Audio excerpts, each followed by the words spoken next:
Hello everyone, welcome back to our channel Learning with Sumit. And in the last class we were discussing about moment area method, and we will continue that topic in today's lecture also. Last class में हम लोगों ने बेटा moment area method से cantilever beam का deflection और slope find out किया था, जो कि एकदम सिंपल था. अगर आपने पिछला लेक्चर नहीं देखा तो सुझा के देखिए, वहाँ बहुत सारे कॉन्सेप्ट को क्लियर हो जाएंगे. उसी की कंटिन्यूएशन में आज हम लोग एक स्टैंडर्ड क्वेश्चन लेके चलेंगे. क्वेश्चन भले स्टैंडर्ड है, बट इसमें जो चीजें हम लोग आज डिस्कस करेंगे दैट विल बी यूनिक. 99% लोगों को ये कंफ्यूजन होता है कि मोमेंट एरिया मेथड में डिफ्लेक्शन निकालते समय कैंटिलीवर बीम की जब हम बात कर रहे होते हैं तो वहां पे तो मोमेंट जो हम लोग लेते हैं वो उस पॉइंट के अबाउट लेते हैं जिसका डिफ्लेक्शन फाइंड आउट करना होता है. ठीक है, बट सिंपली सपोर्टेड बीम में हम लोग मोमेंट उस पॉइंट के अबाउट लेते हैं जिसका डिफ्लेक्शन नहीं फाइंड आउट करना होता है. यानी जो सपोर्ट है वहां से मोमेंट लेते हैं. इसका रीजन क्या है? उसका रीजन ये है कि हम लोग क्वेश्चन को गलत इंटरप्रेट करते हैं. ठीक है, तो अभी हम लोग उस चीज को समझेंगे. मैं फिर से एक एग्जांपल ले लेता हूं आपके लिए, that is simply supported beam. तो सपोज कर लेते हैं बेटा, ये आपका सिंपली सपोर्टेड बीम है. ये आपका सिंपली सपोर्टेड बीम है और यहां पे मिड में जो है ये लोड लग रहा है W न्यूटन का मान लेते हैं, और ये स्पैन कितना है? L है. तो ये डिस्टेंस कितनी हो जाएगी? This will B L/2 and this will B L/2. Point का नाम लिख देते हैं A, B एंड C. तो मैंने बताया था कि मोमेंट एरिया मेथड से अगर आपको न्यूमेरिकल सॉल्व करना है, यानी कि स्लोप और डिफ्लेक्शन फाइंड आउट करना है, तो पहले आपको क्या करना पड़ेगा? इसका बेंडिंग मोमेंट डायग्राम पता होना चाहिए. और बेंडिंग मोमेंट डायग्राम अगर आपको पता है तो M/EI डायग्राम आप बना सकते हैं. तो देखिए, इसका बेंडिंग मोमेंट डायग्राम बनाने के लिए पहले सपोर्ट रिएक्शन फाइंड आउट करना पड़ेगा. और हम लोग देख सकते हैं सपोर्ट रिएक्शन क्या आएगा, क्योंकि सिमेट्रिकली लोडेड बीम है ये. तो अगर ये टोटल लोड W है तो यहाँ पे रिएक्शन जो आएगा दैट विल बी W/2, और यहाँ पे भी रिएक्शन क्या आएगा? W/2. अब हम इसका बेंडिंग मोमेंट डायग्राम अगर बनाए हम लोग, तो इसका बेंडिंग मोमेंट डायग्राम कुछ बनेगा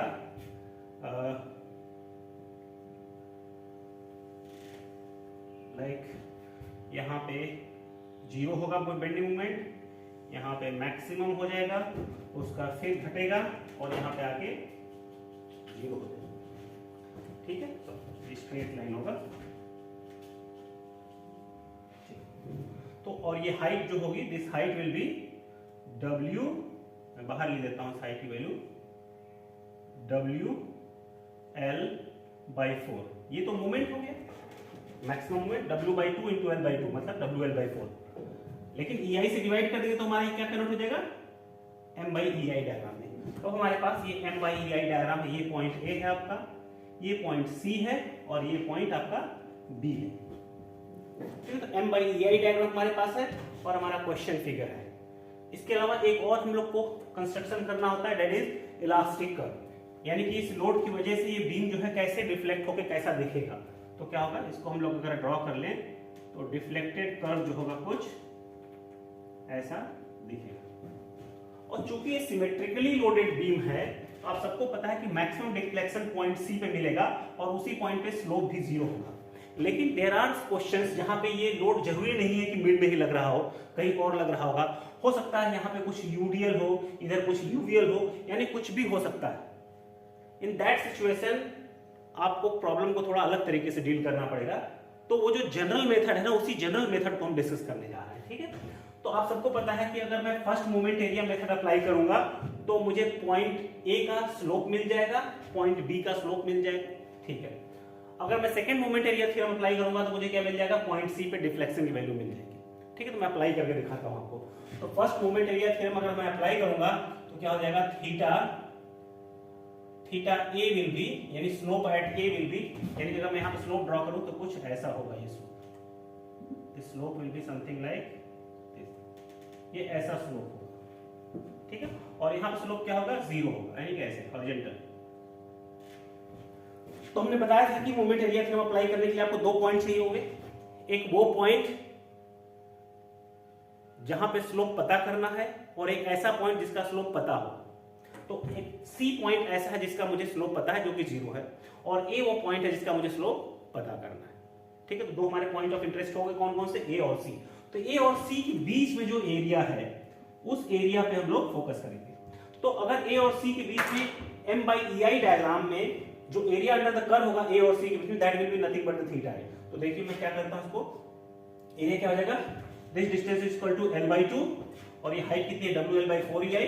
तो एरिया क्या हो जाएगा, half into base, base is l/2, this is your base इस ट्रायंगल का, into height, height is wl/4 ei and you will be getting wl square upon 16 ei। ठीक है, तो ये होता है सिंपली सपोर्टेड बीम के केस में स्लोप एट ए। और चूंकि सिमेट्रिकली लोडेड बीम है तो जो काम मैंने ए और सी के बीच में किया था वही काम मैं सी और बी के बीच में कर सकता था, तो बी का भी स्लोप वही आएगा जो ए का था। लेकिन ये तो तब है जब ये सिमेट्रिकली लोडेड है। अगर इसके अलावा कोई कंडीशन होगी तो फिर कैसे स्लोप निकालेंगे, क्योंकि आपको नहीं पता होगा उस समय कि स्लोप कहां जीरो है। लेकिन दो पॉइंट पे आपको पता है कि डिफ्लेक्शन जीरो है, यहां पे भी डिफ्लेक्शन जीरो होगा और यहां पे भी डिफ्लेक्शन जीरो होगा। ठीक है, चाहे सिंपली सपोर्टेड बीम कैसी भी हो तो आपको दो पॉइंट पे डिफ्लेक्शन पता है कि ए और बी पे डिफ्लेक्शन क्या होगा, जीरो होगा। उस केस में कैसे इस प्रॉब्लम को डील करेंगे उसके बारे में भी आज डिस्कस करेंगे। ये सिंपल था, हमने कर लिया। फिर अगर आपको डिफ्लेक्शन निकालना है पॉइंट सी का तो हमें क्या करना है, जो area under the AC curve है उसका मोमेंट ले लेंगे। तो क्या हो जाएगा, delta at C will be equal to area क्या हो जाएगा, यही हो जाएगा, that will be WL square upon 16 EI and multiplied by centroidal distance. Centroidal distance मतलब मोमेंट किसके अबाउट लेते हैं, जिस पॉइंट का डिफ्लेक्शन निकालना होता है उसके अबाउट हम लोग मोमेंट लेते थे, जो मैंने नियम बताया था। ठीक है, तो आपका वो पॉइंट कौन सा है, ये पॉइंट सी है। तो सी से कितने डिस्टेंस पे होगा, l/3 और यहां से 2l/3। चूंकि l आपका l/2 है तो ये हो जाएगा l/6 और ये डिस्टेंस हो जाएगी आपकी, दिस विल बी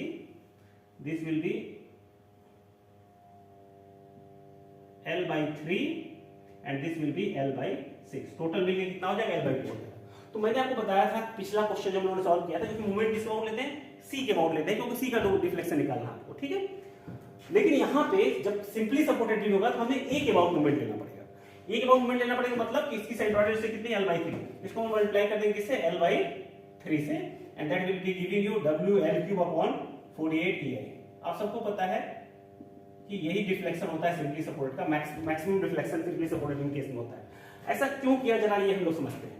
अगर आपको सेकंड मोमेंट एरिया थ्योरम याद है तो मैंने क्या बताया था, it is tangential deviation of any point, it is tangential deviation of any point, it is tangential deviation of any point. मतलब क्या है, देखिए ये पॉइंट ए है, तो ए जो है यहां से ऐसे चला गया, इसका टेंजेंट ड्रॉ कर दिया मैंने, और पॉइंट सी मूव करके कहां आया, यहां पे आ गया। यानी फाइनल सिचुएशन की अगर हम बात करें तो ये सी घूम के कहां पे आ गया है, यहां पे डिफ्लेक्शन होने के बाद।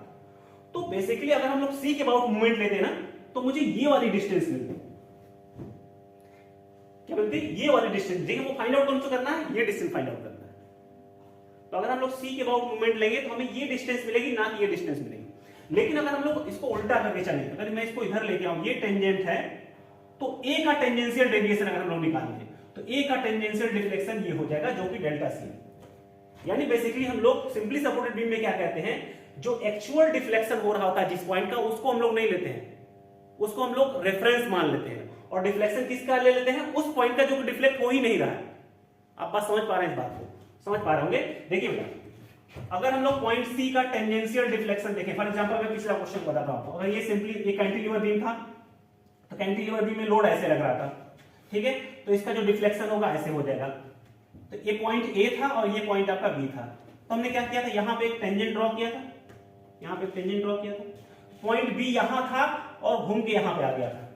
तो हमें क्या निकालना था, ए का बी का टेंजेंशियल डिफ्लेक्शन। टेंजेंशियल डिफ्लेक्शन मतलब ये डिस्टेंस ए से बी इतना दूरी पे चला गया। लेकिन यहां पे क्या हो रहा है, यहां पे ऐसा सिचुएशन नहीं है। देखिए यहां पे क्या हो रहा है, यानी कि यहां पे टेंजेंट जो है ये था, यानी कि इस पॉइंट को मैं यहां पे ट्रांसफर कर सकता हूं, तो यहां से ये डिस्टेंस इतना आपको आ रहा है। तो ये आपको डायरेक्टली कैंटिलीवर बीम के केस में दे रहा था। इसका टेंजेंट ड्रॉ किया, इसका टेंजेंट ड्रॉ किया, इन दोनों के बीच में डिस्टेंस आ गया, जो कि टेंजेंशियल डिफ्लेक्शन था। लेकिन इस केस में यहां पे टेंजेंट ड्रॉ किया और यहां पे टेंजेंट ड्रॉ किया, आपको ये डिस्टेंस मिलेगा। यानी कि अगर आप सी के अबाउट मूवमेंट लेंगे तो आपको ये डिस्टेंस मिलेगा। इसलिए हमने करना क्या है, इस पॉइंट को फिक्स मान के हम लोग ये मान चलते हैं कि ए पॉइंट डिफ्लेक्ट होकर वहां पे गया है। तो एक अबाउट अगर आप मूवमेंट लेंगे आपको तो ये डिस्टेंस मिल जाएगा, और यही डिस्टेंस किसके बराबर है, सी के डिफ्लेक्शन के बराबर है। आई थिंक ये समझ गया हो गया। अभी हम लोग इसको दूसरे मेथड सॉल्व करके देखते हैं और क्लियर हो जाएगा आपको। जरा देखिएगा, ये इतना ही सिंपल था इस क्वेश्चन को करना। ये अगर यहां तक बात करें, अगर आंसर की बात करें तो आंसर निकालना बहुत आसान है। आपको करना क्या है, ए और सी दो इंपॉर्टेंट पॉइंट मिल गया आपको, उसके बीच का moment area sorry M by A diagram पता है आपको, ए और सी के बीच का एरिया निकाल लेंगे, you will be getting theta है, और ए और सी के बीच का जो एरिया है उसका मूवमेंट करेंगे ए के अबाउट, तो आपको डिफ्लेक्शन मिल जाएगा सी का।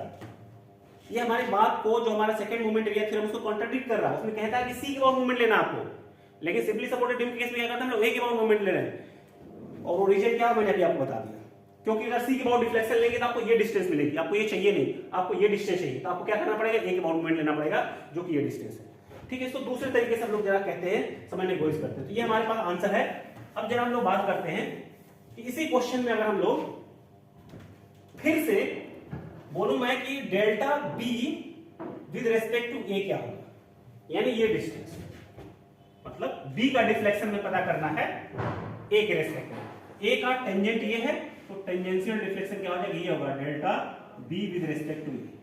टेंजेंशियल डिफ्लेक्शन की बात कर रहा हूं, एक्चुअल सिचुएशन में ए और बी एक ही पोजीशन पर रहेंगे, लेकिन टेंजेंशियल डिफ्लेक्शन मतलब क्या, ए पे टेंजेंट ड्रॉ करेंगे और उस टेंजेंट के कितना ऊपर बी है ये चेक करेंगे, तो ये आपका टेंजेंशियल डिफ्लेक्शन हो जाएगा। वैसे इसी की बात करें तो ए पे टेंजेंट ड्रॉ करेंगे, ए से कितना ऊपर सी है, तो ये इसका सी का टेंजेंशियल डिफ्लेक्शन, तो सी चूंकि नीचे आ गया तो उसका टेंजेंशियल डिफ्लेक्शन ये हो गया, और बी का टेंजेंशियल डिफ्लेक्शन ये होगा। ठीक है, तो अगर हम लोग delta B A find out करें तो क्या हो जाएगा, delta B A will be, ये पूरा एरिया लेना पड़ेगा आपको, और आपको इन दोनों के सेंट्रोइड से मल्टीप्लाई करना पड़ेगा। तो इसका सेंट्रोइड यहां से l/6 था, l/3 था, तो ये डिस्टेंस कितना हो जाएगा, this will B l/6 and this will B l/3। अब हमें डिफ्लेक्शन किसका निकालना है, बी पॉइंट पे डिफ्लेक्शन निकालना है, तो मोमेंट किसके अबाउट लेंगे, बी के अबाउट लेंगे। किसका मूवमेंट लेंगे, इस ट्रायंगुलर एरिया का और इस ट्रायंगुलर एरिया का, किसके अबाउट, बी के अबाउट, तो बी का टेंजेंशियल डिफ्लेक्शन मिल जाएगा, जैसा क्लास में उन्होंने किया था। तो क्या हो जाएगा, देखिए एरिया अंडर द क्या हो जाएगा, हाफ इंटू बेस, बेस कितना है l/2 into height, height is WL/4EI, WL/4EI। दोनों ट्रायंगल का एरिया यही होगा। अब इन दोनों ट्रायंगल के एरिया का मूवमेंट लेना हम, तो इस डिस्टेंस से मल्टीप्लाई करेंगे तो इस ट्रायंगल का मूवमेंट हो जाएगा, और इस टोटल डिस्टेंस से मल्टीप्लाई कर देंगे तो इस ट्रायंगल का एक ट्रायंगुलर एरिया मूवमेंट हो जाएगा। यानी जो डिस्टेंस टोटल है इसके लिए डिस्टेंस कितना हो जाएगा, l/3, और इसके लिए डिस्टेंस कितना हो जाएगा, l/3 प्लस, सॉरी ये क्या है, this is l/6, l/3 plus l/6 plus l/6, मतलब दिस विल बी 2l/3,